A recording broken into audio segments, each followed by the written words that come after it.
हाँ भाई, तो आज हम लोगों ने अपने पास रिवीजन स्टार्ट करना है, ठीक है। तो हम लॉ का रिवीजन स्टार्ट कर रहे हैं आज कंपनीज एक्ट से, ठीक है। तो बहुत आसान सा एक्ट है, अभी तो ये बहुत बेसिक लेवल पे है, ठीक है। अच्छा ध्यान रखना, जो कंपनीज एक्ट तुम अभी पढ़ रहे हो यही कंपनीज एक्ट इंटरमीडिएट में भी पढ़ोगे, चैप्टर नंबर 1 होगा, बिल्कुल एज इट इज सारा सेम रहने वाला है, ठीक है। तो जो चैप्टर 1 कंपनीज एक्ट का यहाँ है वही इंटरमीडिएट में, स्पेशली जो सीए के बच्चे हैं, सीएमए में तो है ही नहीं है, जो सीए के बच्चे हैं उनके लिए ये कंपनीज एक्ट इंटर लेवल पे फर्स्ट चैप्टर होने वाला है, ठीक है। तो आप जल्दी से रिवाइज करना शुरू करते हैं। कंपनीज एक्ट इससे पहले हमने अगर देखें तो कंपनी 2013 से पहले कौन सा एक्ट हुआ करता था, कंपनीज एक्ट 1956। फिर 2013 में नया एक्ट एप्लीकेबल हुआ। ये एप्लीकेबल कब से हुआ है, 1 अप्रैल 2014 से, ठीक है। यहाँ से ये नया एक्ट एप्लीकेबल हुआ है और ये पूरे इंडिया के ऊपर अप्लाई होता है, ठीक है। इंडिया में ऐसा कोई भी स्टेट नहीं है, मतलब इंक्लूडिंग जम्मू एंड कश्मीर, उसके ऊपर भी अप्लाई होता है। वैसे तो अब इंडिया के सारे लॉज एप्लीकेबल हो जाएंगे ऑन जम्मू एंड कश्मीर, क्योंकि हमने जम्मू एंड कश्मीर का जो स्पेशल स्टेटस है, जो आर्टिकल 370 या सेक्शन 35A से उनको मिलता था, वो रिमूव कर दिया गया है 5 अगस्त 2019 से। तो अब इंडिया के सारे एक्ट्स एप्लीकेबल हो जाएंगे ऑन जम्मू एंड कश्मीर, ठीक है। तो इसका बेसिक सा है कि हमने ये क्यों लेके आए थे, क्योंकि कंपनीज एक्ट 1956 जो था बहुत ही, उसमें लूप होल्स बहुत ज़्यादा थे, उसके अंदर पनिशमेंट बहुत हल्की पनिशमेंट हुआ करती थी, लूप होल्स से, ट्रांसपेरेंसी के बारे में कम था। फिर अगर कोई अपने तरफ से कोई फ्रॉड रिपोर्ट करता भी था तो उसको लोग बहुत तंग करते थे, परेशान करते थे, तो उनके ऊपर भी उनकी सेफ्टी भी कम रहती थी। तो सब चीज़ों को देखते देखते यहाँ पे क्या किया गया, एक नया एक्ट एप्लीकेबल किया गया, ठीक है। तो ये तो हो गया बेसिक चीज़ें कि क्यों ये एक्ट आया था और इसके क्या बेसिक एम्स हैं। कंसोलिडेट करना, अमेंड करना law related to companies, national international economic environment में जो चेंजेस हैं उनको मीट करने के लिए, growth of the country economy के लिए, increase accountability, simplify law and regulations, strengthen the interest of minority investors, legislate the role of whistle blowers. Whistle blowers मतलब जो फ्रॉड को रिपोर्ट करते हैं उनके लिए क्या, उनके क्या रोल्स है, speedy settlement of company disputes and impose strict punishment for violations and mismanagement. ये बेसिक चीज़ हो गई। अब इसकी एप्लीकेबिलिटी, ये पूरे इंडिया पे एप्लीकेबल होता है, जम्मू एंड कश्मीर पे एप्लीकेबल होता है, और कंपनीज एक्ट में जो इनकॉर्पोरेट हुए कंपनीज उनके ऊपर एप्लीकेबल है। यहाँ तक कि जो कंपनीज पुराने एक्ट में एप्लीकेबल रजिस्टर्ड हुई थी उनके ऊपर भी एप्लीकेबल है। और किसके ऊपर एप्लीकेबल है, इंश्योरेंस कंपनी, बैंकिंग कंपनी और हमारा जो इलेक्ट्रिसिटी कंपनीज है इनके ऊपर भी। बट इन कंपनीज के अलग अलग एक्ट्स भी हैं। इंश्योरेंस कंपनी का एक अलग एक्ट है इंश्योरेंस एक्ट और एक IRDA एक्ट। फिर बैंकिंग कंपनी के लिए अलग एक्ट है banking regulation act, electricity company के लिए इलेक्ट्रिसिटी एक्ट। तो ये एक्ट जो हमारा कंपनीज एक्ट है ये इनके ऊपर भी एप्लीकेबल है, बट अगर इनके स्पेशल एक्ट में कोई बात लिखी गई है तो फिर वो एप्लीकेबल उनके ऊपर हो जाती है, ठीक है।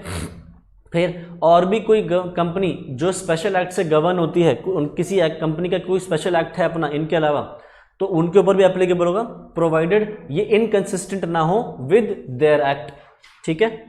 या फिर सेंट्रल गवर्नमेंट ने कोई वो खोली है body corporate under this act, वो भी इसके अंदर एप्लीकेबल हो जाएगा, ठीक है। तो क्या लिख रहा है, it extends to the whole of India.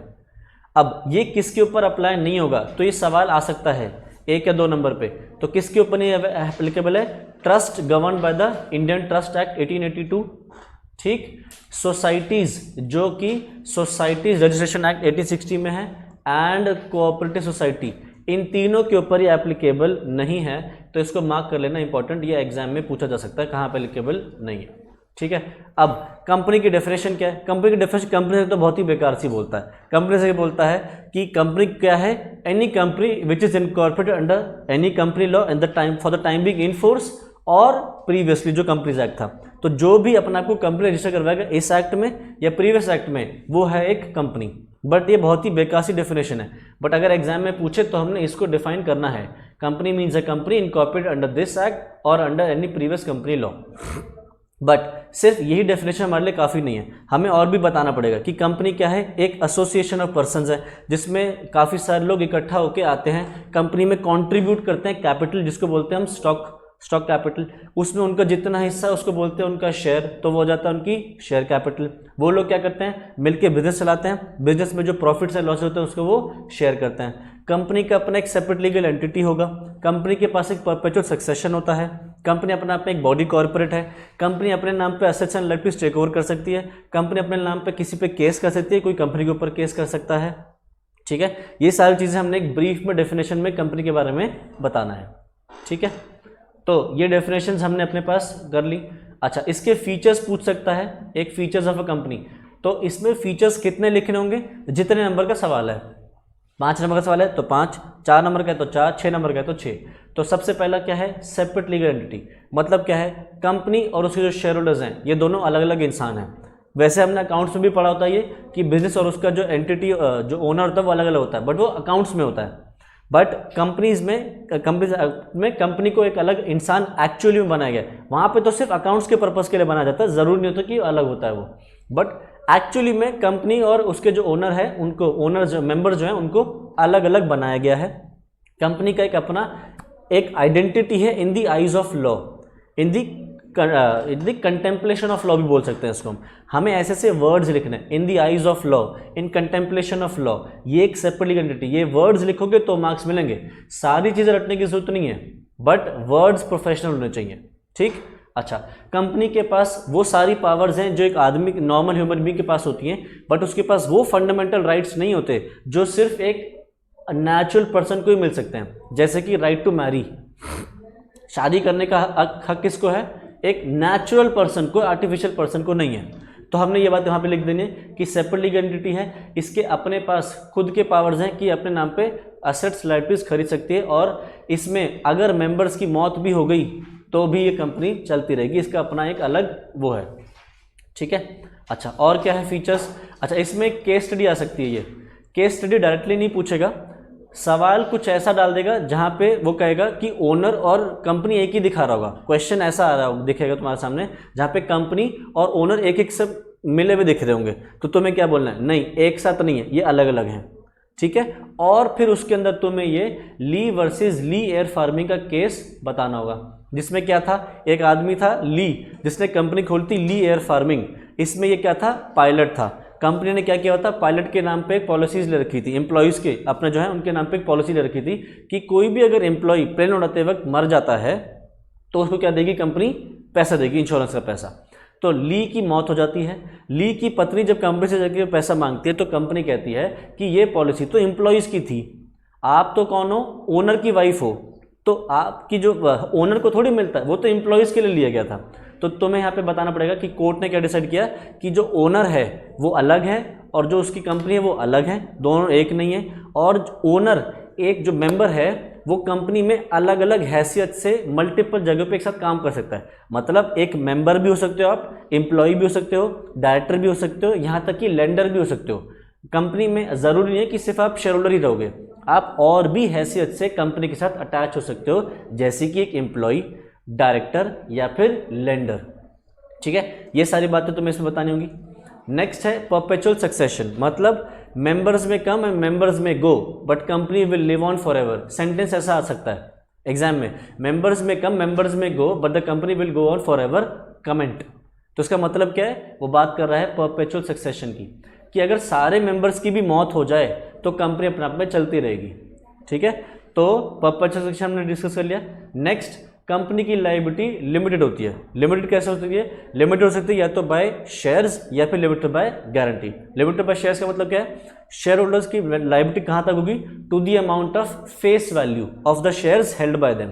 अगर लिमिटेड बाय गारंटी है तो जितना अमाउंट उन्होंने गारंटी लिया है कि हम वाइंडिंग अप पे करेंगे कंपनी के, उतने तक उनकी लायबिलिटी रहेगी। शेयर्स में जो पैसा है वो कंपनी को कभी भी देना पड़, वो कंपनी को कभी भी दे सकते हैं। मतलब ऐसा नहीं है कि शेयर कैपिटल का जो फेस वैल्यू है वो वाइंडिंग अप पे ही लिया जाएगा, वो कंपनी कभी भी ले सकती है। बट गारंटी कैपिटल में जितना गारंटीड अमाउंट है वो कब लिया जाएगा, वाइंडिंग अप पे ही, नॉट बिफोर दैट। अच्छा, आप चाहो तो इनकी कॉम्बो भी बना सकते हो, मतलब जिस कंपनी में शेयर्स भी हो और उस कंपनी में गारंटी भी हो, कॉम्बो भी बना सकते हो। अगर आप कॉम्बो बनाते हो तो कॉम्बो में क्या होगा, लायबिलिटी कहाँ जाएगी, शेयर्स के अगेंस्ट आ जाएगी to the amount of face value, और गारंटी में to the amount of guaranteed undertaken by them. ये वर्ड्स लिखने, गारंटीज अंडरटेकन बाय देम। ठीक है, तो ये हो गया। अच्छा, एक अनलिमिटेड कंपनी भी हो सकती है, जहां पे आप एक अनलिमिटेड कंपनी खोल सकते हो। तो अनलिमिटेड कंपनी में क्या है, मेंबर्स अपने लायबिलिटी जो है शेयर सकते हो, हाई गारंटी वाली भी है, और अगर तब भी लायबिलिटीज पे ऑफ नहीं हो पा रही तो मेंबर्स के घर के पर्सनल एसेट्स भी यूज किए जा सकते हैं to settle off the liabilities of the company. ठीक। नेक्स्ट, कंपनी एक आर्टिफिशियल लीगल पर्सन है। आर्टिफिशियल मतलब नेचुरल नहीं है, मतलब मैनमेड नहीं है, क्रिएशन ऑफ गॉड नहीं है, बट क्रिएशन ऑफ लॉ है, और ये एक लीगल पर्सन है। इसका नेचुरल बर्थ नहीं होता, but it is a person created by law. ठीक है। आगे, अच्छा, इसके अंदर ये भी बताना होगा कि कंपनी जो है वो अपने मेंबर्स की एजेंट नहीं होती। जैसे पार्टनरशिप में होता है, पार्टनर्स एक दूसरे के एजेंट होते हैं और फर्म के एजेंट होते हैं। अपने तो प्रिंसिपल, बाकी सबके एजेंट होते हैं। पार्टनरशिप में होता है म्यूचुअल एजेंसी, बट यहाँ पे कंपनी मेंबर्स की एजेंट नहीं है, मेंबर्स कंपनी के एजेंट नहीं है। ठीक है। Next, separate property. कंपनी अपने नाम पे सेपरेट प्रॉपर्टी खरीद सकती है, अपने नाम पे होंगे वो असेट्स एंड लायबिलिटीज होंगे उसके। ठीक है। और जो शेयर होल्डर्स हैं, जो मेंबर्स हैं, they are mere providers of finance. Providers of finance मतलब वो सिर्फ पैसा देने वालों में से हैं। कम असेट्स किसके हैं एक्चुअली में, कंपनी के, या लायबिलिटीज किसी है, कंपनी की।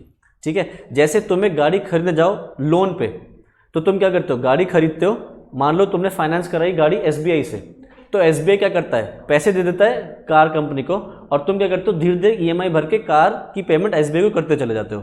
तो क्या हुआ, एसबीआई क्या है, प्रोवाइडर ऑफ फाइनेंस, मतलब प्रोवाइडर ऑफ फंड्स, जिसने पैसे दिए। असेट किसका है, गाड़ी किसकी है, तुम्हारी, क्योंकि तुमने खरीदी। तो ये भी यहाँ पे भी क्या चीज़ है कि हम कौन, अगर शेयर होल्डर हो तुम, तो तुम कौन हो, तुम हो प्रोवाइडर ऑफ फाइनेंस। असेट कौन खरीद रहा है, कंपनी खरीद रही है, असेट किसका है, कंपनी का है। तुम कौन हो, बस प्रोवाइडर ऑफ फाइनेंस। तुम्हें उस पैसे पे डिविडेंड मिलेगा, तुम्हें उस पैसे पे ब्याज मिल सकता है अगर तुमने कैपिटल डाली, लोन दिया है, बट असेट किसका है, लायबिलिटी किसकी है, कंपनी की है। ठीक है।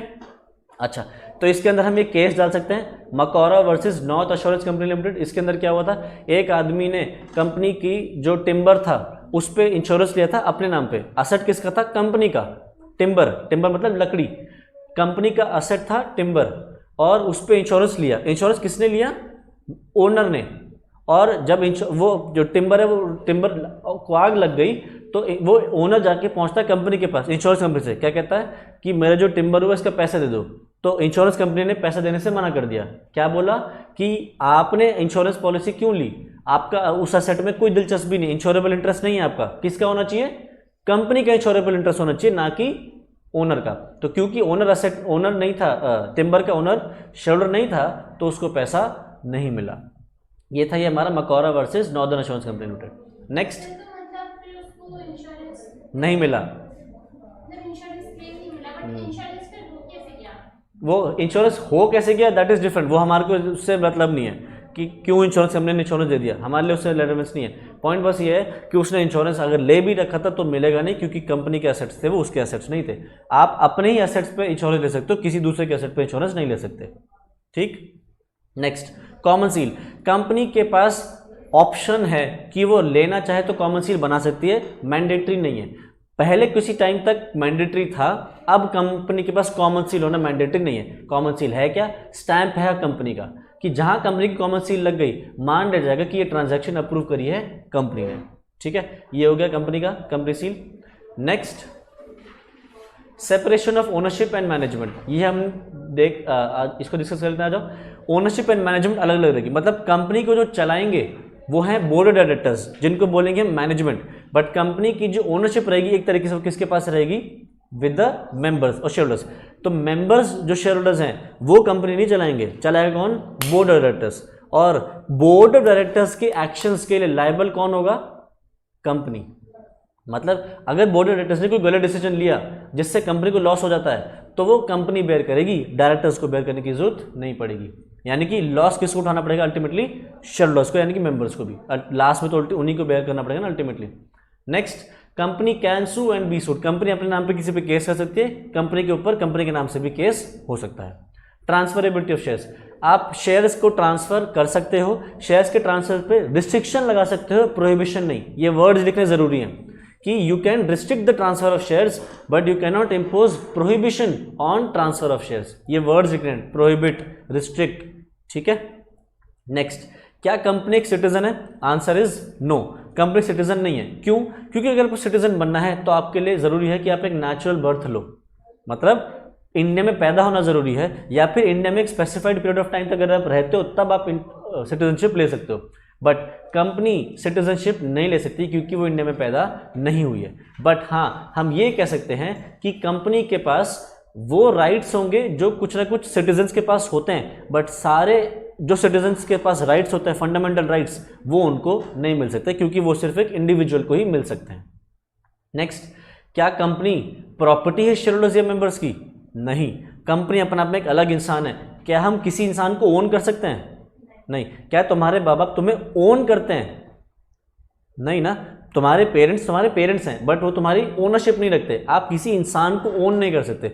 वैसे ही कंपनी भी क्या है, एक आर्टिफिशियल पर्सन है, तो कंपनी को आप ओन नहीं कर सकते। दे आर नॉट, मतलब शेयर होल्डर्स या members are not the owners, the company is not the property of the share holders, they are mere providers of finance. ठीक है। Next, corporate veil theory. Corporate veil मैंने बताया था वो क्या है, पर्दा, कि अगर एक कंपनी का काम कौन कर रहा है, कंपनी, पीछे कौन बैठा होगा, बोर्ड ऑफ डायरेक्टर्स, और देख कौन रहा होगा आगे, पूरी जनता। तो जैसे समझ लो एक पिक्चर है, मूवी जब देखते हो तुम, तो मूवी देख कौन रहा है, हम सब देख रहे हैं। मूवी बना कौन रहा होता है, डायरेक्टर। एक्टिंग कौन कर रहा होता है, एक्टर्स एक्ट्रेसेस। ठीक है, तो बाहर दिखाई देते हैं एक्टर एक्ट्रेसेस, पीछे करवाता कौन है उनसे, डायरेक्टर, और आगे देखती है पब्लिक।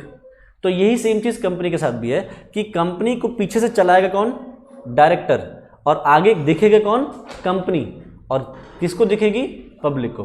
तो हम क्या कहते हैं कि जो काम कर रहे हैं, जो दिखाई दे रहे हैं, वही लायबल है। उसके पीछे बैठे जो बोर्ड ऑफ डायरेक्टर्स हैं, they are not liable for the actions of the company. मतलब अपने खुद के एक्शन से अगर लॉस हो रहा है तब भी उनको कोई छू नहीं सकेगा। ये है कॉर्पोरेट वेल। ठीक है, बट कभी कभी हम इस कॉर्पोरेट वेल, मतलब पर्दा, वेल मतलब पर्दा, कभी कभी हम इस पर्दे को उठा के देख सकते हैं या पर्दे को फाड़ के देख सकते हैं। वो कब कब हो सकता है वो हम देख लेंगे। अच्छा, एक केस स्टडी है ये, salmon versus salmon company limited. ये इंपॉर्टेंट केस स्टडी है, एग्जाम में आ सकती है। जैसे ली वर्सेस एयर फार्मिंग है, वैसे ये जनवरी 2021 के पेपर में आई भी थी। ठीक है, salmon versus salmon company Limited. इसके अंदर क्या था, एक आदमी था जो कि पहले क्या था, एक इंडिविजुअल प्रोप्राइटर, मतलब सोल प्रोप्राइटर था। उसने क्या किया था, अपना शू मैन्युफैक्चरिंग में कर रहा था, वो सोल प्रोप्राइटर था। उसने अपनी सोल प्रोप्राइटरशिप को कन्वर्ट कर दिया था इनटू कंपनी। अब कंपनी में मिनिमम रिक्वायरमेंट थी मेंबर्स की, तो उसने अपने घर वालों को भी एक एक शेयर पकड़ा दिए, मतलब बीवी बच्चों को एक एक शेयर पकड़ा दिए, और मेजॉरिटी शेयर क्या करे, खुद अपने पास रखे। तो इसने क्या किया, इसने जब अपना सोल प्रोप्राइटरशिप बिजनेस कन्वर्ट किया इनटू कंपनी, तो एक तरीके से क्या होता है, कंपनी ना सोल प्रोप्राइटरशिप बिजनेस को टेक ओवर कर रही है। अगर आप किसी के बिजनेस को टेक ओवर करोगे तो उस बिजनेस को पैसे देने पड़ेंगे। तो कंपनी की रिस्पॉन्सिबिलिटी बनी थी कि सोल प्रोप्राइटरशिप बिजनेस को 39,000 पाउंड्स पे करें, 39,000 पाउंड्स, जिसमें से पेमेंट उन्होंने कुछ ऐसे करी कि 20,000 रुपये तो दिए इक्विटी शेयर्स, 10,000 रुपये की दिए डिबेंचर्स, और 9,000 रुपये दिए कैश में। आए समझ कि कंपनी ने यह कंपनी ने सोल प्रोप्राइटरशिप बिजनेस को टेक ओवर कर लिया। तो टेक ओवर करेंगे तो पैसे देने पड़ेंगे, तो 39,000 पाउंड्स बनते थे, जिसमें से क्या किया, 20,000 दिए इन द फॉर्म ऑफ शेयर्स, 10,000 दिए इन द फॉर्म ऑफ डिबेंचर्स, और 9,000 दिए इन द फॉर्म ऑफ कैश। तो अब सोल प्रोप्राइटरशिप बिजनेस की पेमेंट होगी, वो तो चला गया अपने घर। अब कंपनी ने टेक ओवर कर लिया, अब ये कंपनी अपना काम कर रही है। कुछ टाइम बाद ये कंपनी अपनी लायबिलिटीज पे ऑफ नहीं कर पा रही, तो इस कंपनी की बंद होने की बारी आ गई। तो जब बंद होने की बारी आई तो लायबिलिटीज को पे ऑफ करने के लिए पैसे कम पड़ रहे थे। तो क्रेडिट, इसमें डिबेंचर होल्डर ऑलरेडी बैठा है, याद करो, यहाँ से सोल प्रोप्राइटरशिप बिजनेस से डिबेंचर आए थे कंपनी के अंदर 10,000 रुपये के, है ना, याद आ रहा है। तो वो जो 10,000 के डिबेंचर्स थे किसके पास थे, सैलमन के पास थे, जो कंपनी का मालिक था, जो शेयर होल्डर था। अब हुआ ये, कंपनी जब लायबिलिटीज पे नहीं कर पाई तो क्रेडिटर्स ने चिल्लाना शुरू किया कि हमारी पेमेंट करो, हमारी पेमेंट करो। तो पेमेंट करने के लिए जो पैसे बच रहे थे, उस पैसे में से डिबेंचर होल्डर, मतलब यानी कि सैलमन पहले मांग रहा था, और क्रेडिटर्स कह रहे थे कि नहीं, हम तुझे पेमेंट नहीं करने देंगे क्योंकि तू तो ओनर है। तो केस हुआ, केस में क्या डिसाइड हुआ, क्रेडिटर्स कह रहे थे कि आप ओनर को क्यों पेमेंट कर रहे हो, ओनर की तो पेमेंट बाद में होनी चाहिए, हम तो क्रेडिटर हैं, हमें पेमेंट करो। तो सैलमन कह रहा है मैं ओनर नहीं हूं, मैं यहाँ पे लेंडर हूं, क्योंकि मैंने डिबेंचर्स के तौर पे लोन दे रखा है कंपनी को, और डिबेंचर्स होते हैं सिक्योर्ड, तो पहले मुझे पेमेंट होगी फिर तुम्हें पेमेंट होगी। तो जब इस केस में झगड़ा हुआ तो कोर्ट ने क्या डिसाइड करा बताओ, कि डिबेंचर होल्डर को पहले पेमेंट होगी, क्रेडिटर्स की पेमेंट बाद में होगी, क्योंकि क्रेडिटर्स थे अनसिक्योर्ड और डिबेंचर थे सिक्योर्ड। सैलमन को कंपनी से अलग रखा गया है और ये कॉर्पोरेट वेल है, पर्दा है। हम पर्दे के पीछे नहीं देखेंगे कौन है, पर्दे के पीछे बैठे तो वैसे बोर्ड डायरेक्टर में सैलमन ही है, बट हम उसको नहीं देखेंगे। हम क्या देखेंगे कि भाई आगे बैठे हैं लोन में डिबेंचर्स एंड क्रेडिटर्स, तो जो पहले सिक्योर्ड है उनको पेमेंट होगी। ठीक है, ये हो गया हमारा salmon versus salmon company limited. अब हम पर्दा उठा के देख सकते हैं या पर्दा फाड़ने की जरूरत पड़े तो पर्दा फाड़ भी सकते हैं। पर्दा मतलब कॉर्पोरेट वेल। तो क्या है, कब कब फाड़ सकते हैं? अगर हमें कंपनी का कैरेक्टर देखना है कि कंपनी का एक्चुअल में नेचर क्या है, कंपनी कहाँ की है, to find out whether the company is an enemy company और अ फ्रेंड कंपनी। तो इसमें केस हुआ था diamond company limited versus continental tyre and rubber company. इसके अंदर क्या हुआ था, दो कंपनियां थी, दोनों कंपनियां यूके में बनी हैं। एग्जाम्पल के तौर पे ऐसे समझ लो, दो कंपनियां हैं ए लिमिटेड और बी लिमिटेड, दोनों कंपनी यूके में फॉर्म हुई हैं, यूके में इनैक्ट हुई हैं। ठीक है, अब हुआ क्या कि ये एक दूसरे से सामान खरीदते थे, ये सामान बेचता था और ये खरीदता था, पेमेंट करता था उसकी। ठीक है, तो ये वाली कंपनी क्या कर रही है, बेच रही है और ये कंपनी पेमेंट कर रही है। अब हुआ ये कि मान लो यूके और जर्मनी लड़ाई में चले गए, यूके एंड जर्मनी अगर वॉर पे चले गए तो ऐसा कुछ हुआ। अब हुआ ये कंपनी दोनों यूके में बनी है, इस कंपनी ने इसको पेमेंट करने से मना कर दिया। क्यों? वो बोलती है कि ये जो कंपनी है, ये कंपनी एक्चुअली में जर्मन कंपनी है। ये कंपनी कह रही है पागल हो गए हो क्या, मैं जर्मन कंपनी नहीं हूँ, मैं तो यूके की कंपनी हूँ, मैं यूके में बनी हूँ। ये कह रहे हैं, ये वाली कंपनी कह रही है कि हम तुम्हारा ये जो तुम दिखा रहे हो दुनिया को वो नहीं देखेंगे, हम देखेंगे तुम्हारे पीछे कौन बैठा है।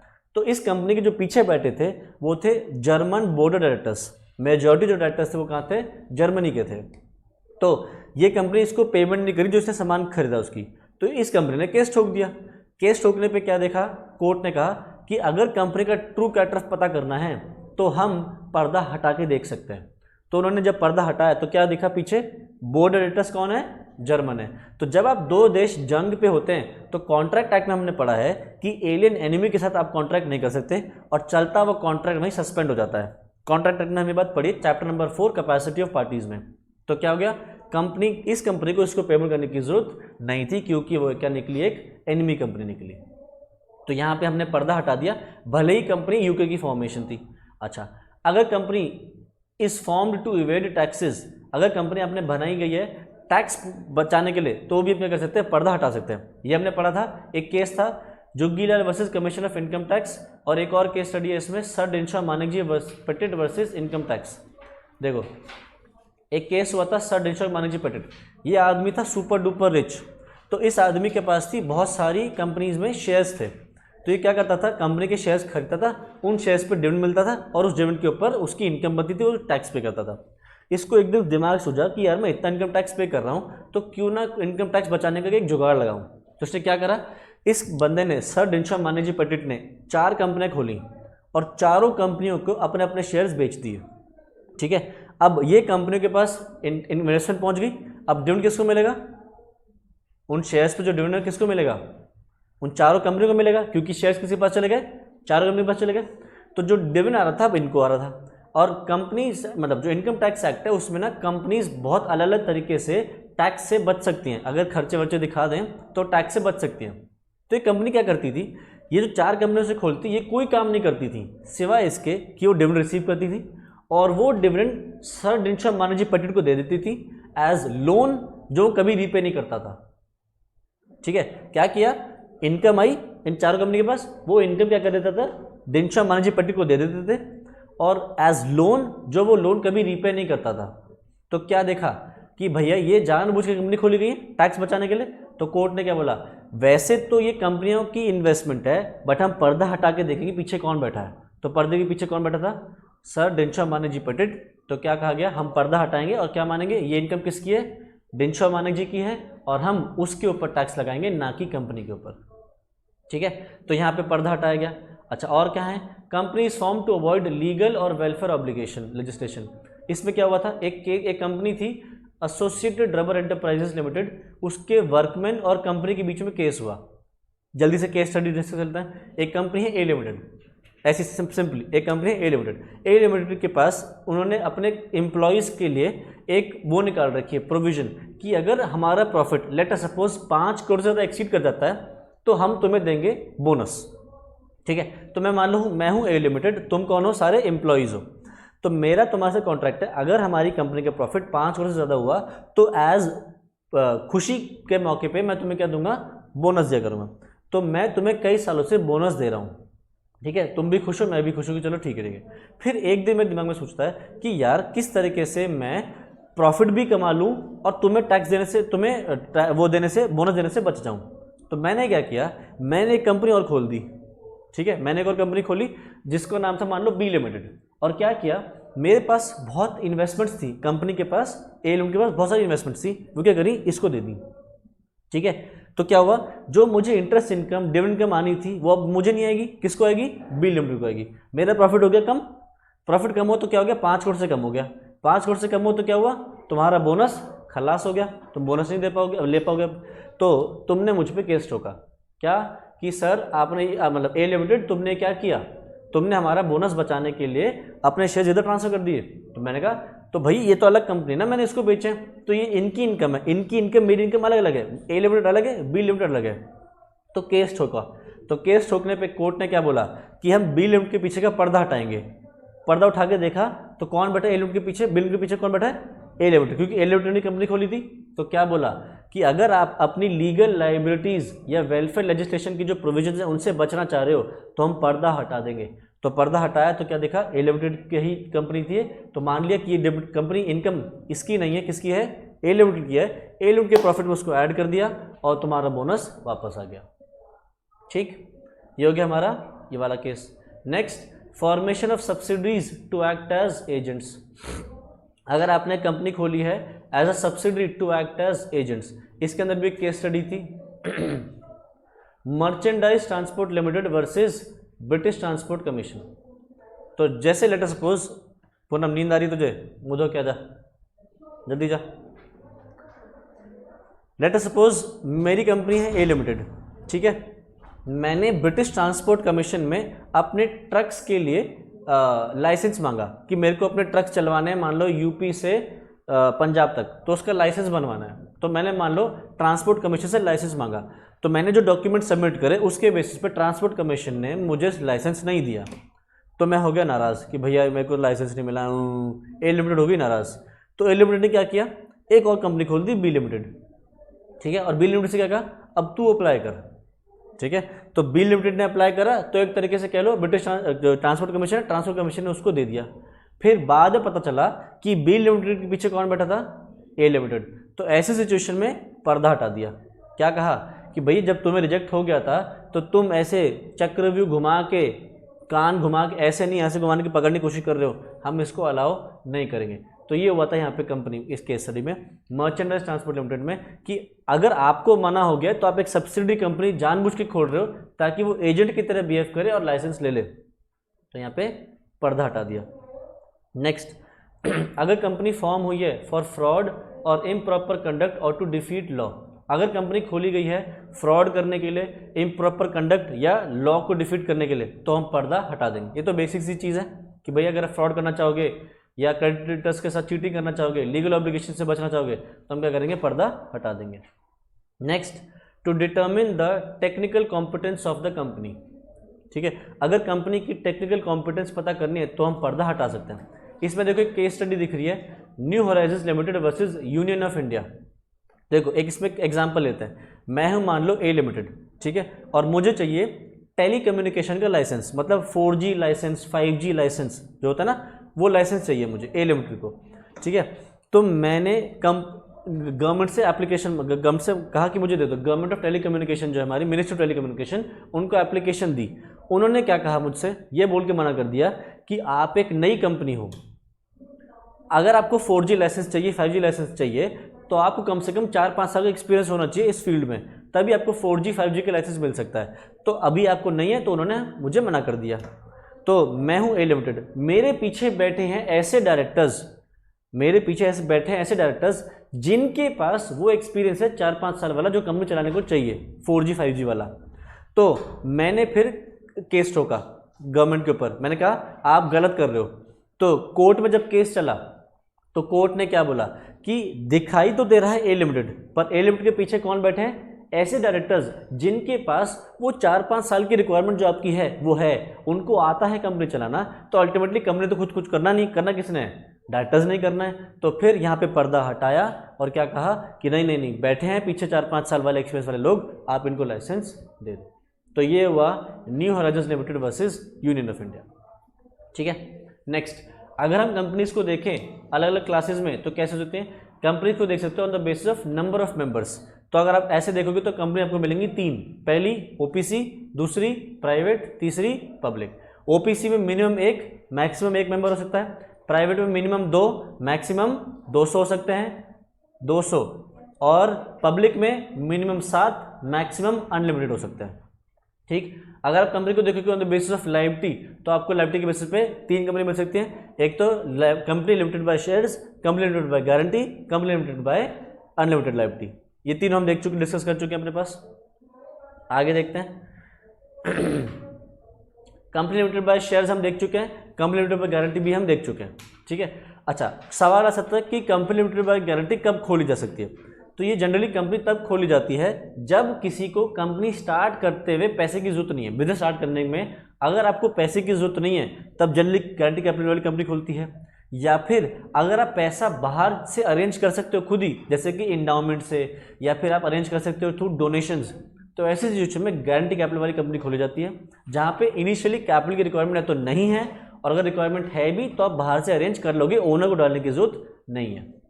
ठीक है, तो ये हो गया limited by guarantee, limited by shares. इसमें डिस्कस कर देता कि शेयर्स का पैसा आप कभी भी दे सकते हो वाइंडिंग अप से पहले भी, बट गारंटी का पैसा कब देना पड़ेगा?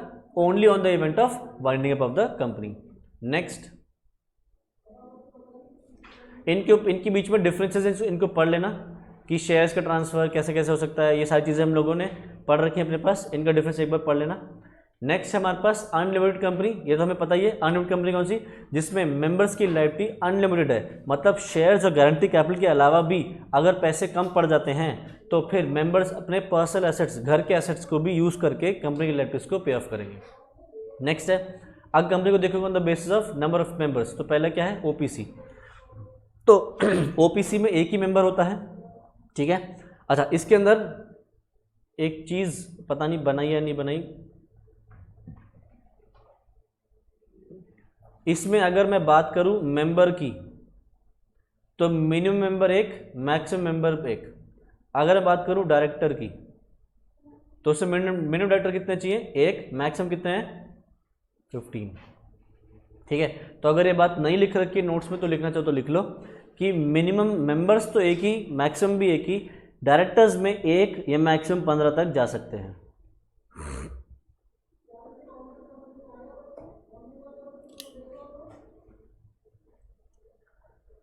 ठीक है, तो 1% कंपनी में एक अकेला आदमी है। सोल प्रोप्राइटरशिप से ये अलग है, क्योंकि सोल प्रोप्राइटरशिप में क्या होता है? अनलिमिटेड लायबिलिटी होती है, बट अगर आप एक कंपनी खोल लेते हो तो आपकी लायबिलिटी क्या हो जाती है? लिमिटेड हो जाती है, to the extent of shares या to the extent of guarantee undertaken by the member. अब ओपीसी के कुछ इंपॉर्टेंट पॉइंट्स। ओपीसी में आपको अगर ओपीसी खोलनी है तो पहली बात तो प्राइवेट कंपनी ही खुलेगी और कुछ नहीं खोल सकती, पब्लिक कंपनी नहीं हो सकती वो कभी भी। दूसरी चीज़, ओपीसी जो है उसके अंदर जो मेंबर होगा वो इंडिया का सिटीजन होना चाहिए, मतलब कोई फॉरेनर नहीं खोल सकेगा ओपीसी। फिर अगर आपको ओपीसी खोलनी है तो एक अकेले मेंबर हो, अगर एक आदमी की डेथ हो गई, उस आदमी शेयरहोल्डर की डेथ हो गई, तो कंपनी कौन चलाएगा? तो आपको क्या करना पड़ेगा? एक नॉमिनी शेयरहोल्डर अपॉइंट करके रखना पड़ेगा पहले से, जो आपकी इनकैपेसिटी पे या आपकी डेथ पे कंपनी को चलाएगा। तो अगर आदमी मर जाएगा तो कंपनी कौन चलाएगा? नॉमिनी शेयरहोल्डर, जो उसको खुद ही अपॉइंट करेगा वो आदमी जो शेयरहोल्डर है। ठीक है, अपॉइंट करने से पहले उसकी कंसेंट लेगा कि भैया क्या तुम मेरी कंपनी में नॉमिनी शेयरहोल्डर बनेगा? तो हाँ बनूंगा, फिर वो उसको बना सकता है। ठीक है, अच्छा, क्या हम उसको नॉमिनी शेयरहोल्डर को आगे चले कभी चेंज कर सकते हैं? बिल्कुल चेंज कर सकते हैं। अगर शेयरहोल्डर खुद चाहे तो बदल सकता है, नॉमिनी शेयरहोल्डर चाहे तो खुद भी अपना नाम वहाँ से हटा सकता है कि मुझे नहीं रहना इस कंपनी में नॉमिनी शेयरहोल्डर, वो भी खुद भी बदल सकता है, वो हटा भी सकता है उसको। ठीक है, अच्छा, क्या एक आदमी दो कंपनी में ओपीसी क्या एक आदमी दो कंपनी में ओपीसी का मेंबर हो सकता है? Answer is no. अब सवाल कैसा आएगा? कहेगा A company A limited OPC है, ओपीसी में लेट अस सपोज पूनम है शेयरहोल्डर मेंबर, तो ओनर कौन है ओपीसी की? पूनम, तो पी लिमिटेड लेते हैं, पूनम से पी लिमिटेड। अब एक और कंपनी है, मान लो काजल के लिमिटेड। काजल ने अपना नाम दिया हुआ है नॉमिनी शेयर होल्डर, अपना नाम है काजल का के लिमिटेड। काजल ने पूनम को नॉमिनी शेयर होल्डर अपॉइंट कर रखा है। काजल ने किसको नॉमिनी शेयर होल्डर अपॉइंट कर रखा है? पूनम को। अब काजल किसी वजह से कंपनी नहीं चला पा रही, इनकैपेसिटी आ गई, काजल नहीं चला पा रही, तो कौन चलाएगा? पूनम चलाएगी। अब पूनम तो पी लिमिटेड में भी शेयर होल्डर है, के लिमिटेड भी शेयर होल्डर बन गई अभी, क्या दोनों में बन सकती है? नहीं। तो क्या करना पड़ेगा? जब पूनम को या तो दोनों मर्ज कर दो, या एक बंद करो एक चलाओ बस। या फिर पूनम क्या करे, अपने आप शेयर होल्डर छोड़ दे काजल का और किसी और को बना दे, कुछ ना कुछ ऐसे करना पड़ेगा। मतलब दो में नहीं हो सकते, एग्जाम में सवाल आया हुआ है। ठीक है, चलो आगे। अच्छा, आप कौन खोल सकता है? एक ओपीसी, एक इंडियन सिटीजन होना चाहिए, दूसरा इंडियन रेजिडेंट होना चाहिए। इंडिया में रेजिडेंट होने के लिए आपको क्या करना पड़ेगा? इंडिया में आपको पिछले साल रहना पड़ेगा 182 डेज या उससे ज़्यादा। मतलब सिर्फ ये काफ़ी नहीं है कि आप इंडियन सिटीजन हो, आपके लिए और भी क्या ज़रूरी है कि आप इंडिया में पिछले साल रहे हो 182 डेज या उससे ज़्यादा, तभी आप एक ओपीसी खोल सकते हो, अदरवाइज नहीं। ठीक है, तो दो चीज़ें, सिटीजनशिप भी चाहिए, रेजिडेंट भी चाहिए आपको। ठीक है, आगे सेम चीज़ नॉमिनी शेयर होल्डर के लिए भी याद रखना। हाँ,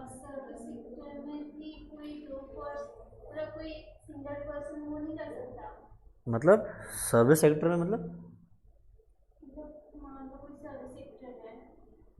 टीचिंग सेक्टर हो गया सर्विस सेक्टर, तो जैसे ट्रांसपोर्टेशन है और दो से चला रहे हो, मतलब फिर ओपीसी नहीं होगी, फिर प्राइवेट कंपनी बनेगी वो। मतलब दो नेम से अलग अलग ट्रांसपोर्ट चला। ओपीसी नहीं हो सकती दो, एक आदमी की। आप प्राइवेट कंपनी खोल लो दो, कोई प्रॉब्लम नहीं। ओपीसी दो लोग, एक आदमी दो नहीं चला सकता। हाँ,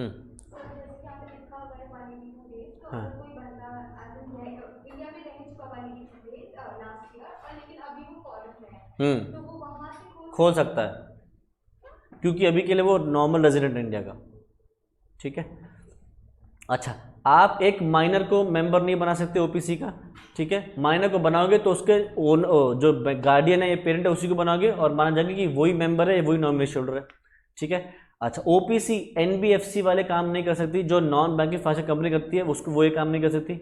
अच्छा, आप ओपीसी को सेक्शन 8 कंपनी नहीं बना सकते। सेक्शन 8 कंपनी मतलब आप उसको एक प्राइवेट कंपनी में, एनपीओ वाली कंपनी में कन्वर्ट नहीं कर सकते। आप उसको प्राइवेट या पब्लिक कंपनी कन्वर्ट कर सकते हो, बट आप उसको उसमें नहीं कन्वर्ट कर सकते, सेक्शन 8 कंपनी में।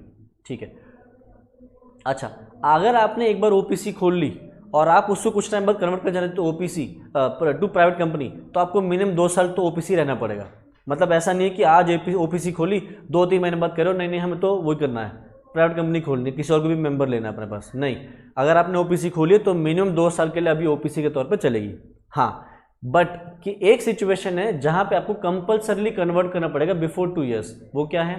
अगर आपकी paid up share capital 50 lakh से क्रॉस कर जाती है, या अगर आपका एवरेज टर्नओवर 2 करोड़ को एक्सीड कर जाता है, और एवरेज टर्नओवर ड्यूरिंग 3 ईयर्स है, शायद ये 3 ईयर्स है 2 ईयर्स है, 3 ईयर्स लिखा है।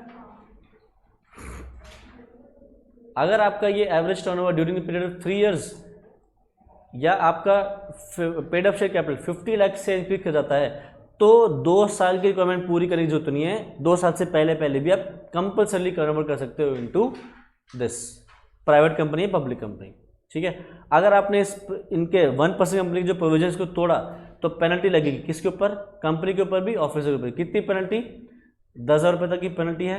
And with the further fine which may extend to 1,000 rupees for every day after the first during which such contribution continues. मतलब 10,000 रुपये तक की पेनल्टी लग सकती है अगर आपने ओपीसी के प्रोविजन को तोड़ा, या फिर अगर आप कंटिन्यूसली तोड़े ही जा रहे हो तो 1,000 रुपये हर दिन के पेनल्टी भी लग सकती है। ठीक है, आगे प्राइवेट कंपनी की देख लेते हैं। प्राइवेट कंपनी ऐसी कंपनी है जिसमें 3 पॉइंट्स होने चाहिए। तो एग्जाम में ये पूछ सकते हैं what do you mean by private company, तो ये 3 पॉइंट्स हमें लिखने पड़ेंगे। प्राइवेट कंपनी कौन सी है? ऐसी कंपनी जिसमें शेयर्स के ट्रांसफर पे रिस्ट्रिक्शन है।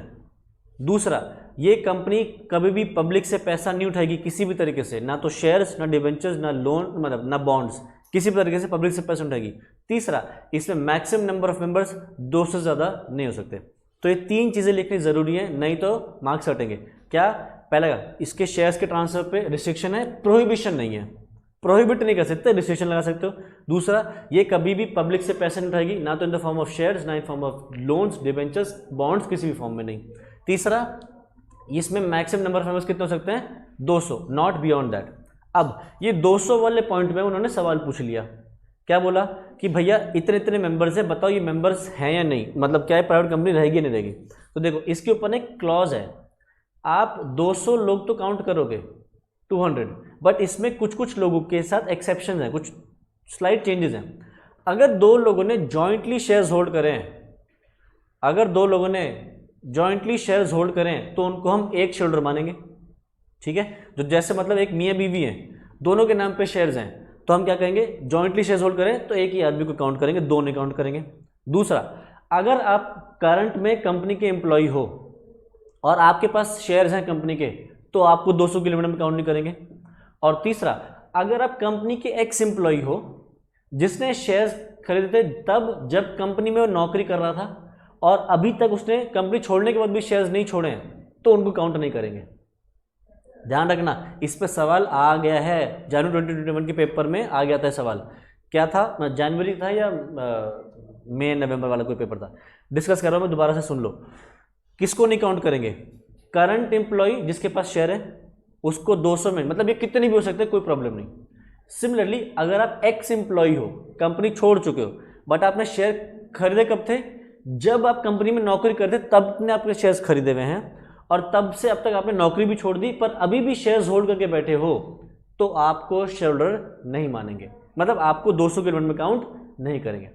हाँ, अगर एक्स एम्प्लॉय ने, ध्यान से सुन लेना, अगर एक्स एम्प्लॉय ने शेयर खरीदे जॉब छोड़ने के बाद हैं तो काउंट करेंगे। जॉब छोड़ने के दौरान ही अगर शेयर खरीदते तो, और अभी भी खरीद के बैठा, होल्ड करके बैठा है, तो काउंट नहीं करेंगे। बट अगर उससे शेयर खरीदे ही जॉब छोड़ने के बाद तो काउंट करेंगे 200 में। या फिर उसने शेयर खरीदे कब थे? जॉब छोड़ने से पहले। जॉब छोड़ने के बाद उसने शेयर छोड़ दिए और फिर दोबारा खरीद लिए, तब भी काउंट करेंगे। आ गया समझ? ठीक है, तो ये हो गया हमारा प्राइवेट कंपनी। इसमें कोई minimum paid up share capital की रिक्वायरमेंट नहीं है, इसमें मिनिमम 2 मेंबर्स चाहिए, मैक्सिमम 200 होने चाहिए। 200 में किसको काउंट नहीं करेंगे? जो प्रेजेंट में एम्प्लॉयज़ हैं और साथ साथ मेंबर भी हैं, या फिर जो एक्स एम्प्लॉयज़ हैं और साथ साथ मेंबर्स भी हैं। इसमें शेयर्स का ट्रांसफर रिस्ट्रिक्टेड होता है, पब्लिक से पैसा नहीं उठा सकते। स्मॉल कंपनी भी प्राइवेट कंपनी है, ओपीसी भी प्राइवेट कंपनी में फॉल करती है। अच्छा जी, अब स्मॉल कंपनी कौन सी है? स्मॉल कंपनी ऐसी कंपनी जिसका paid up share capital does not exceed 50 lakhs और such higher amount as be prescribed. तो इसमें डाल दो प्रिस्क्राइब्ड अमाउंट इज, यहां डाल दो प्रिस्क्राइब्ड अमाउंट इज 2 crore, और यहां पे टर्नओवर में प्रिस्क्राइब्ड अमाउंट इज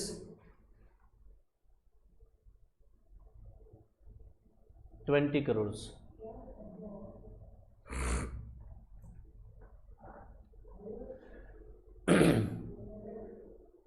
तो एग्जाम में सवाल आ सकता है और हाई पॉसिबिलिटी सवाल पूछा जाएगा कि भैया स्मॉल कंपनी बताओ कौन सी है। वो ना तुम्हारे सामने कंपनी का सेल्स बता देंगे, कंपनी की पेड अप शेयर कैपिटल बता देंगे, कंपनी के फ्री रिजर्व्स बता देंगे, जनरल रिजर्व, पिन वगैरह वगैरह बता देंगे।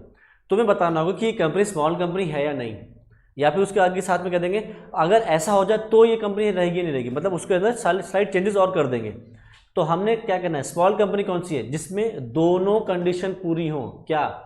उस कंपनी का paid up share capital 2 crore से ज़्यादा नहीं होना चाहिए, मतलब 2 crore तक चलेगा, एंड उसका टर्नओवर पिछले साल में 20 crore से ज़्यादा नहीं होना चाहिए। अगर ऐसा है तो वो स्मॉल कंपनी है। अगर दोनों में से एक भी कंडीशन टूटी तो वो स्मॉल कंपनी नहीं रहेगी। ठीक है, यहाँ पे पुराना जो एक्ट पहले जो है वो 50 lakhs या 2 crore, ये पुराना है, उन्होंने हायर अमाउंट प्रिस्क्राइब कर दिया। देखो लिखा है ना, higher amount as be prescribed. तो जो प्रिस्क्राइब्ड अमाउंट अब है वो 2 crore है और यहाँ पे 20 crore है। ठीक है, आगे ये सेक्शन, मतलब ये किसके ऊपर अप्लाई नहीं होता? एक होल्डिंग कंपनी या सब्सिडरी कंपनी। मतलब अगर एक होल्डिंग कंपनी है या सब्सिडरी कंपनी है तो भले ही इस लिमिट में फॉल करती हो तब भी वो स्मॉल कंपनी नहीं कहलाई जाएगी। ठीक है, या अगर एक कंपनी रजिस्टर्ड अंडर सेक्शन 8 है तो भले ही उसकी कैपिटल इतनी हो या टर्नओवर इतना हो, वो स्मॉल कंपनी नहीं कहलाई जाएगी। या कंपनी और body corporate governed by any special act, कोई स्पेशल एक्ट में बनाई गई कंपनी है तो उसको भी भले ये लिमिट फुलफिल हो रही हो, हम स्मॉल कंपनी नहीं बोलेंगे। तो ये भी इम्पॉर्टेंट है, ये भी पूछा जा सकता है। पता है वो तुमसे ना तुम्हें सारी चीज़ें बता देंगे ऐसी, और क्या कह देंगे ये एक सेक्शन हेड कंपनी है, या ये किसी की होल्डिंग कंपनी है, या ये किसी की सब्सिडरी कंपनी है। अब बताओ ये प्राइवेट कंपनी है, ये स्मॉल कंपनी है नहीं, तो तुम क्या देखोगे? बस ये देखोगे, ये देखना भूल जाओगे, फ्री फंड के नंबर डिडक्ट हो जाएंगे। तो ये हमारे किसी काम का नहीं है अगर कंपनी ऐसी है तो, ठीक है। नेक्स्ट, पब्लिक कंपनी कौन सी है? पब्लिक कंपनी वो वाली कंपनी है जो प्राइवेट कंपनी नहीं है और उसकी पेड अप शेयर कैपिटल जो कि प्रिस्क्राइब्ड है। तो prescribe paid up share capital तो कुछ नहीं है। तो भाई पब्लिक कंपनी कौन सी है? पब्लिक कंपनी वो है जिसके शेयर्स के ट्रांसफर पे कोई रिस्ट्रिक्शन नहीं है, शेयर्स फ्रीली ट्रांसफर कर सकते हैं, वो पब्लिक से पैसा उठा सकती है, और उसमें नंबर ऑफ मेंबर्स 200 तक लिमिटेड नहीं है, वो अनलिमिटेड है। मतलब प्राइवेट कंपनी के पॉइंट्स को उल्टा कर दो। प्राइवेट कंपनी में क्या था? शेयर्स के ट्रांसफर रिस्ट्रिक्शन था, यहाँ हटा दो। पब्लिक से पैसा नहीं उठा देते थे, अब उठा लेंगे। और मैक्सिमम मेंबर्स कितने थे वहाँ पे? 200, यहाँ पे कितने हैं? अनलिमिटेड। ये पॉइंट्स लिख दो, क्या बन जाएगी? पब्लिक कंपनी, ठीक है। इसमें minimum paid up share capital कुछ भी प्रिस्क्राइब्ड नहीं है, ना ही पब्लिक के लिए ना ही प्राइवेट कंपनी के लिए कोई paid up share capital prescribed है, ठीक है। इसमें शेयर फ्री ट्रांसफर है, प्राइवेट कंपनी नहीं है, मिनिमम पेड की कोई रिक्वायरमेंट नहीं है, मिनिमम मेंबर 7 है, मैक्सिमम कितने भी हो सकते हैं। अच्छा, subsidiary of a public company is deemed to be a public company. देखो एक कंपनी है ए प्राइवेट लिमिटेड, ठीक है, इसकी ऊपर बैठी है एच लिमिटेड। तो जहां पे भी सिर्फ लिमिटेड लिखा है मतलब पब्लिक कंपनी है, जहां पे प्राइवेट लिमिटेड लिखा है वहां पे क्या है? Private company. प्राइवेट होना जरूरी है to identify whether it is a private company और नॉट। अगर सिर्फ लिमिटेड है तो क्या है? ये पब्लिक कंपनी। तो ये इसको होल्ड करती है, मतलब इसके पास इसके late us suppose 55% share capital है, तो ये क्या बन गई? ये वैसे तो प्राइवेट कंपनी है बट इसको क्या मानेंगे? पब्लिक कंपनी, क्योंकि इसको होल्ड कौन करता है? Public company. उल्टा भी हो सकता है, मान लो ए प्राइवेट लिमिटेड है, ये होल्ड करती है एच लिमिटेड को। अब ये क्या है? लिमिटेड है, मतलब ये क्या है? पब्लिक है, और ये प्राइवेट लिमिटेड लिखा तो ये क्या है? प्राइवेट। ए प्राइवेट इसकी होल्ड करती है लेट अस सपोज वही 55% शेयर कैपिटल। तो भले ही ये प्राइवेट है, ये भी क्या मान जाएगी? पब्लिक। मतलब ऐसे समझ लो, पब्लिक कंपनी अब किसी को भी अपने रंग में रंग लेगी। गाना ना पता नहीं कहाँ का, अपने रंग में रंग ले। तो पब्लिक कंपनी एक ऐसी कंपनी है जो किसी की भी सब्सिडरी हो या किसी की होल्डिंग हो, वो दूसरी कंपनी का रंग बदल के अपने रंग में मिला लेगी, वो भी क्या बना देगी? उसको पब्लिक कंपनी, भले ही वो क्या है? एक प्राइवेट कंपनी है। क्या ये भी पब्लिक कंपनी बन गई, मानी जाएगी, आर्टिकल से मानी जाएगी बस, तो ये कर सकेगी ट्रांसफर, फ्री ट्रांसफरेबल, ठीक है। नेक्स्ट, अगर हम कंपनी को देखेंगे on the basis of control तो दो मिलेंगी, मतलब वैसे होल्डिंग सब्सिडरी, एक और होता है एसोसिएट कंपनी, वो भी देखेंगे अभी हम। होल्डिंग कंपनी कौन सी कंपनी है? अगर आप दूसरी कंपनी को कंट्रोल करते हो तो आप क्या बन जाओगे? Holding company. अब ये कंट्रोल कैसे आता है, ध्यान से देख लेना सब लोग। अगर आपको दूसरी कंपनी कंट्रोल करनी है तो इन दोनों में से कोई भी एक पावर होनी चाहिए। क्या? अगर आपके पास more than half of the voting power अगर है, मोर देन हाफ से ज़्यादा वोटिंग पावर है, तो आप दूसरी कंपनी को कंट्रोल करते हो। या फिर अगर आपके पास पावर है to compose the governing body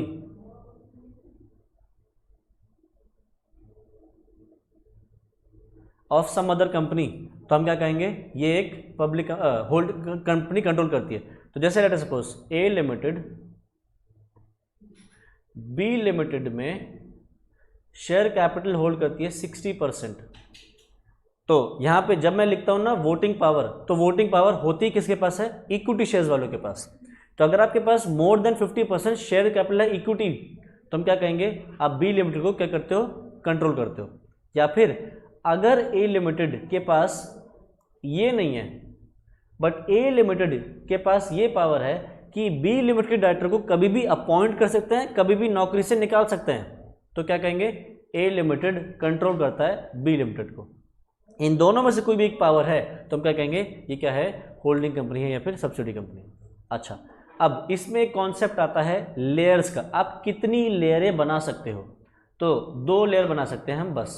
मतलब ए लिमिटेड बी लिमिटेड की होल्डिंग कंपनी हो सकती है, बी लिमिटेड सी लिमिटेड की होल्डिंग कंपनी हो सकती है, इससे ज़्यादा नीचे आप नहीं जा सकते।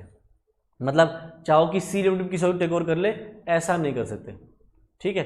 अच्छा सर, क्या ऐसा कर सकते हैं कि यहाँ पे हो जाए डी लिमिटेड और यहाँ हो जाए ई लिमिटेड, क्या ऐसा कर सकते हैं? आंसर इज यस, क्योंकि पहली लेयर, ये भी पहली लेयर में काउंट होगा, तो ये दूसरी लेयर में है। ए लिमिटेड के अंदर डी, डी के अंदर ई, क्या ऐसा कर सकते हैं? ये एफ लिमिटेड हो जाए और ये जी लिमिटेड हो जाए, बिल्कुल कर सकते हैं। हाँ, आप दूसरी कंपनीज को भी होल्ड कर सकते हो, एक से ज़्यादा कंपनीज को कोई प्रॉब्लम नहीं है। ऐसे समझो, अपने घर पे देखो, दादा दादी, उनके कितने बच्चे, एक ही थोड़ी है, हो सकते हैं दो, तुम्हारे ताऊ जी, पापा, चाचा वगैरह जो भी हैं, हो सकते हैं उनके नीचे भी तो बच्चे हैं, तो हो सकते हैं, पर 2 लेयर से ज़्यादा नहीं हो सकते, ठीक है। 2 लेयर से ज़्यादा, एक ही दो एक्सेप्शन है। अगर आपको तीसरी लेयर रखनी है तो उसके 2 एक्सेप्शन है। क्या? अगर आपकी बीच की कोई भी कंपनी एक फॉरेन कंपनी है, तब कर सकते हो तीसरी लेयर, या फिर अगर बीच की कोई भी कंपनी, मतलब इनमें से या इसमें से कोई भी कंपनी अगर होल्ली ओन्ड कंपनी है, होल्ली ओन्ड मतलब अगर आप उस कंपनी के 100% शेयर्स होल्ड करते हो तो तीसरी लेयर तक भी जा सकते हो।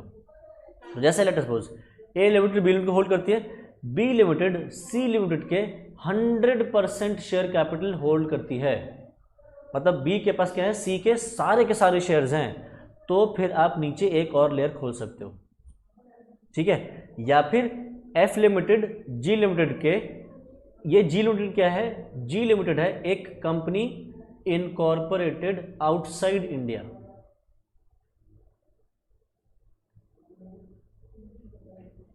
ऐसा अगर है तो आप नीचे एक और लेयर खोल सकते हो, ठीक है। ये एक्सेप्शंस बुक में लिखे हुए हैं, ठीक है।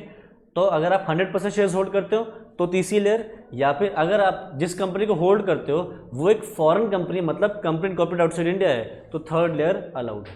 अभी के लिए कितनी लेयर प्रिस्क्राइब है? 2। अगर आपने 2 से ज़्यादा होल्ड कर रखी है तो आपको बाकी की जो तीसरी लेयर है वो छोड़नी पड़ेगी, ध्यान रखना है बात, ठीक है।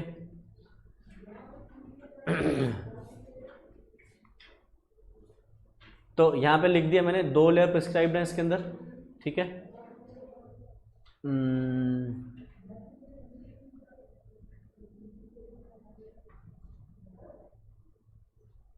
ठीक है।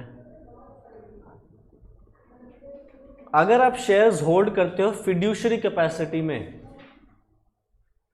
तो फिर यानी कि गुड फेथ में या ट्रस्ट कॉन्फिडेंस में, तो फिर सामने वाली कंपनी आपकी होल्डिंग कंपनी नहीं कराई जाएगी।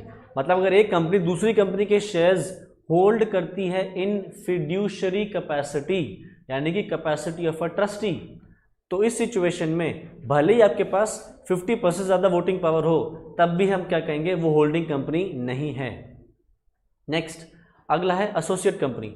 एसोसिएट कंपनी एक ऐसी कंपनी है जिसका दूसरी कंपनी के ऊपर क्या है, सिग्निफिकेंट इन्फ्लुएंस। अगर आपको सिग्निफिकेंट इन्फ्लुएंस लेना है कंपनी में तो कैसा आ सकता है, 2 में से किसी एक तरीके से। अगर आप होल्ड करते हो 20% और more voting power but less than 50% या बट अप टू 50%, या फिर अगर आपके पास पावर है टू पार्टिसिपेट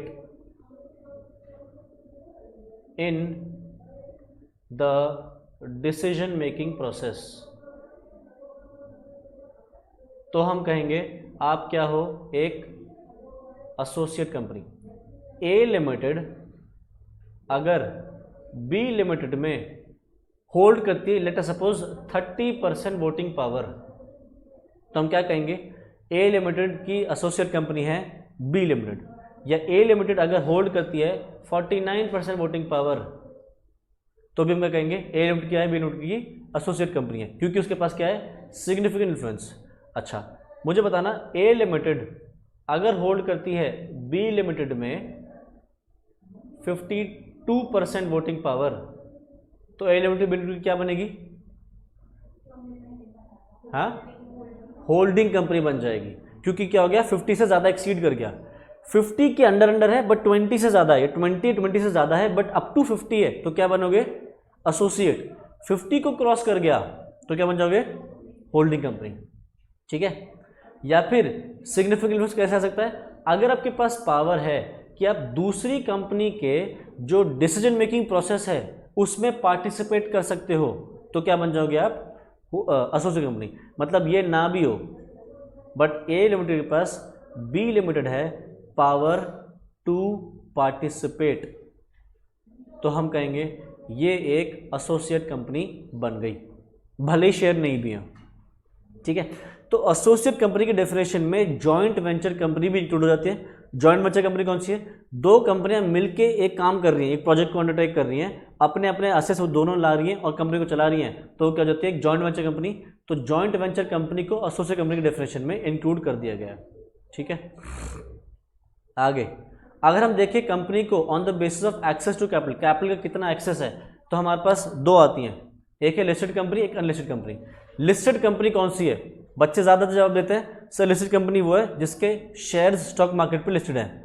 ऐसे नहीं लिखना, हमें लिखना है अगर किसी कंपनी का कोई भी सिक्योरिटी, एनी सिक्योरिटी अगर लिस्टेड है on a recognised stock exchange, तो हम कहेंगे कि ये लिस्टेड कंपनी है। तो अगर एक कंपनी है जिसकी कोई भी सिक्योरिटी लिस्टेड है on a recognised stock exchange, तो वो क्या है, एक लिस्टेड कंपनी है। और अगर एक अनलिस्टेड कंपनी की बात करें तो एक ऐसी कंपनी जिसका कोई भी सिक्योरिटी, मतलब ना तो इक्विटी शेयर, ना प्रेफरेंस शेयर, ना डिबेंचर, कोई भी सिक्योरिटी स्टॉक एक्सचेंज पे लिस्टेड नहीं है, तो क्या हो गई, अनलिस्टेड कंपनी हो जाएगी, ठीक है। अच्छा नेक्स्ट देखते हैं अदर कंपनीज। पहली कौन सी है, गवर्नमेंट कंपनी। गवर्नमेंट कंपनी कौन सी, एक ऐसी कंपनी जिसमें 51% या उससे ज़्यादा शेयर कैपिटल अगर सेंट्रल गवर्नमेंट होल्ड करती है, कोई स्टेट गवर्नमेंट होल्ड करती है, 2 या 3 स्टेट गवर्नमेंट मिलकर होल्ड करती हैं, या फिर central government and state governments मिलकर होल्ड करती हैं एक कंपनी में 51% से ज़्यादा शेयर कैपिटल, तो हम क्या कहेंगे, ये गवर्नमेंट कंपनी है, ठीक है। ध्यान रखना, तो लेट अस सपोज एक कंपनी है ए लिमिटेड।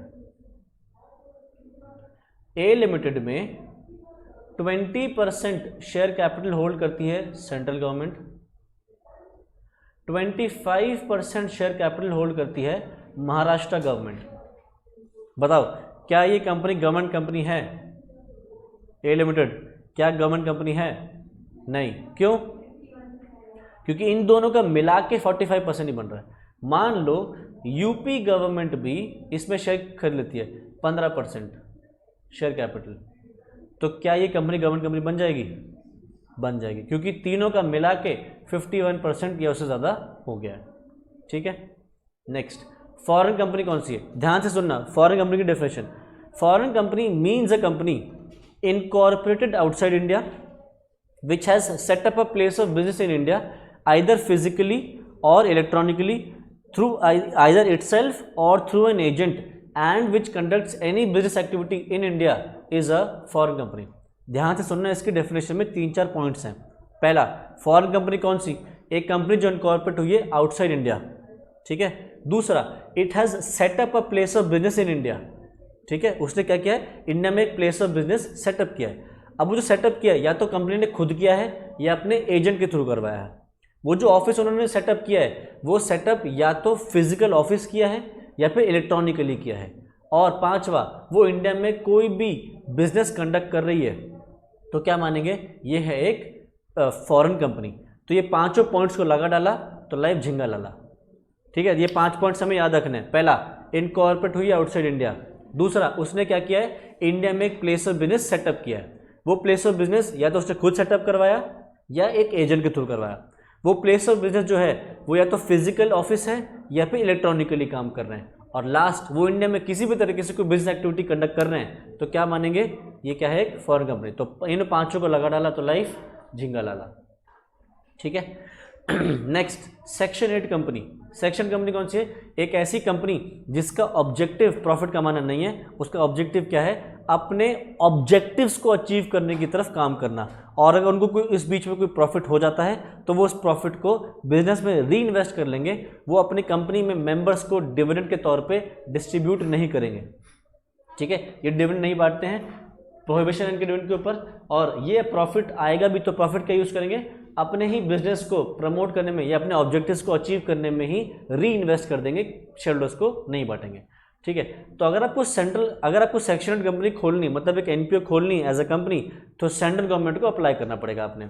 सेंट्रल गवर्नमेंट आपकी एप्लीकेशन पड़ेगी, सेंट्रल गवर्नमेंट को कुछ लगता है तो एक्स्ट्रा इन्फॉर्मेशन आपसे मांगना चाहे तो वो मांग लेगी।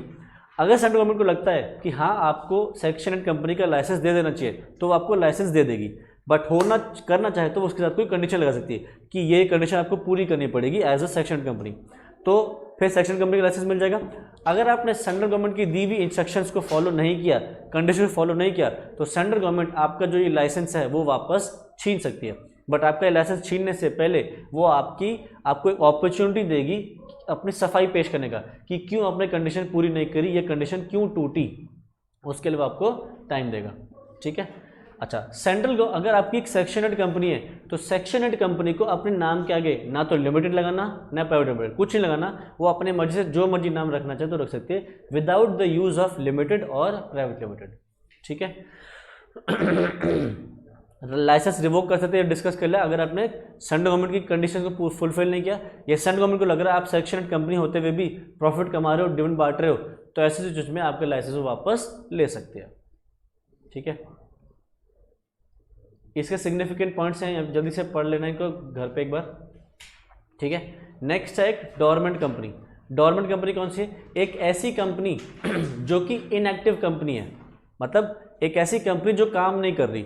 तो कैसे हो सकता है काम नहीं कर रही, या तो उसने अपने पिछले 3-4 साल मतलब 3 साल से अपने फाइनेंशियल स्टेटमेंट्स और एनुअल रिटर्न को आरओसी के पास फाइल नहीं किया है, या उसने पिछले 3 साल में कोई भी सिग्निफिकेंट ट्रांजैक्शन नहीं करी है, किसी भी तरीके से कोई बिजनेस एक्टिविटी अगर वो कंडक्ट नहीं कर रही है, तो हम कहेंगे क्या है, वो एक डोरमेंट कंपनी है। तो अगर कोई डोरमेंट कंपनी बनना है तो डोरमेंट कंपनी बनने के लिए आरओसी को एप्लीकेशन देनी पड़ेगी कि प्लीज़ हमें डोरमेंट कंपनी बना दो। क्यों? क्योंकि डोरमेंट कंपनी बनने से कंपनीज एक्ट थोड़ा कम अप्लाई होता है, कंपनी के इतने सारे प्रोविजन जो हैं वो नहीं अप्लाई होंगे, थोड़े अप्लाई होंगे फिर डोरमेंट कंपनी बनने के लिए। तो क्या करना पड़ेगा, आरओसी को एप्लीकेशन देनी पड़ेगी, और आरओसी से क्या करना पड़ेगा, प्लीज़ हमें डोरमेंट कंपनी स्टेटस दे दो। वो हमारी एप्लीकेशन को पढ़ेंगे और क्या कहेंगे, अगर उनको ठीक लगता है तो डोरमेंट कंपनी का स्टेटस दे सकते हैं। तो मैंने एक वर्ड बोला था, अगर कंपनी ने कोई भी सिग्निफिकेंट अकाउंटिंग ट्रांजैक्शन नहीं करी है तो हम क्या कहेंगे कि ये एक डोरमेंट कंपनी है। तो सिग्निफिकेंट अकाउंटिंग ट्रांजैक्शन क्या है, 4 चीज़ें हैं। अगर आप वो 4 चीज़ें कर रहे हो तो हम क्या कहेंगे, वो सिग्निफिकेंट अकाउंटिंग ट्रांजैक्शन नहीं है। उसके अलावा कोई ट्रांजैक्शन कर रहे हो तो क्या बोलेंगे, आपने अकाउंटिंग ट्रांजैक्शन करी है। वो 4 चीज़ें क्या हैं, पहली, अगर आपने आरओसी को कंपनीज एक्ट के अकॉर्डिंग जो फीस देनी है, अगर वो फीस दी है तो उसको अकाउंटिंग ट्रांजैक्शन नहीं मानेंगे। दूसरा, अगर आपने किसी भी लॉ को फुलफिल करने के लिए, कोई भी एक्ट, कोई भी लॉ को फुलफिल करने के लिए कोई भी काम करा है तो हम उसको अकाउंटिंग ट्रांजैक्शन नहीं मानेंगे। तीसरा, अगर आपने अपने ऑफिस को मेंटेन करने के लिए, अपने रिकॉर्ड्स को मेंटेन करने के लिए सैलरी पे करी है, उसको नहीं मेंटेन करेंगे। या फिर अगर आपने शेयर्स अलॉट करे हैं to maintain the minimum number of requirement as per companies act, तो अगर आप वो शेयर्स अलॉट करोगे तो हम उसको अलॉटमेंट को सिग्निफिकेंट अकाउंटिंग ट्रांजैक्शन नहीं मानेंगे। इन 4 के अलावा कोई ट्रांजैक्शन करोगे तो सिग्निफिकेंट अकाउंटिंग ट्रांजैक्शन मानी जाएगी। मतलब अगर आपने इन 4 के अलावा कोई और ट्रांजैक्शन करी तो फिर आप डोरमेंट कंपनी का स्टेटस नहीं ले पाओगे। ठीक है। नेक्स्ट है हमारा निधि कंपनीज। निधि कंपनी कौन सी है, एक ऐसी कंपनी जिसको सेंट्रल गवर्नमेंट बताए कि ये एक निधि कंपनी है। वैसे निधि कंपनी की डेफिनेशन क्या है, निधि कंपनी सिंपली एक ऐसी कंपनी है जो मेंबर्स अपने आप में ही खोलते हैं, आपस में ही खोलते हैं और एक दूसरे के ही बेनिफिट के लिए उसको काम करते हैं। ठीक है। उसके अंदर वो क्या करते हैं, अपने एक दूसरे के साथ कोशिश करते हैं कि वो सेविंग्स की हैबिट लाएं, अपने ही मेंबर्स को लोन दिया जाता है सस्ते ब्याज दरों पे, सस्ते रेट ऑफ इंटरेस्ट पे। तो निधि कंपनी मेंबर्स अपने ही बेनिफिट के लिए खोलते हैं और वो मेंबर्स के साथ डीलिंग करती, किसी और के साथ डील नहीं करती। नेक्स्ट है पब्लिक फाइनेंशियल इंस्टीट्यूशन, जो हमारा PFI है। तो पब्लिक फाइनेंशियल इंस्टीट्यूशन में कौन कौन आता है? LIC आती है, life insurance corporation of India. IDFC है, infrastructure development finance company limited.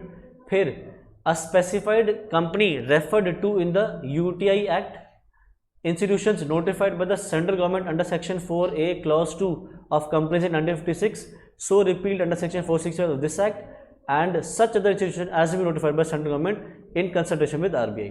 तो इनको याद कर लेना, कुछ और ऑप्शन नहीं है। LIC है, IDFC है, UTI में जो स्पेसिफाइड कंपनीज हैं section 4A clause 2 of company 1956 या फिर सेक्शन 446 ऑफ दिस एक्ट के अंदर जो कंपनी है, या सेंट्रल गवर्नमेंट ने जो RBI के साथ मिलकर कंपनी को नोटिफाई किया एस PFI, ये हमारी PFI में फॉल हो जाएंगी। ठीक है। तो यहाँ से हमारा ये ख़त्म हो जाता है। अब ये mode of registration incorporation company काफ़ी हो गया, इसको अब नेक्स्ट क्लास में करते हैं। ठीक है, मैं भी बोलते बोलते बहुत देर से थक गया। तो इनकॉर्पोरेशन ऑफ कंपनी और इसके अंदर जो भी बहुत सारे पॉइंट्स हैं, अभी इतने को हम अभी नेक्स्ट क्लास में करते हैं। ठीक है, अभी जो हमने करा इसमें कोई डाउट है? ठीक है, चलो फिर तो आज इतना ही करेंगे, इसके आगे नेक्स्ट क्लास में कंटिन्यू करते हैं। Bye bye.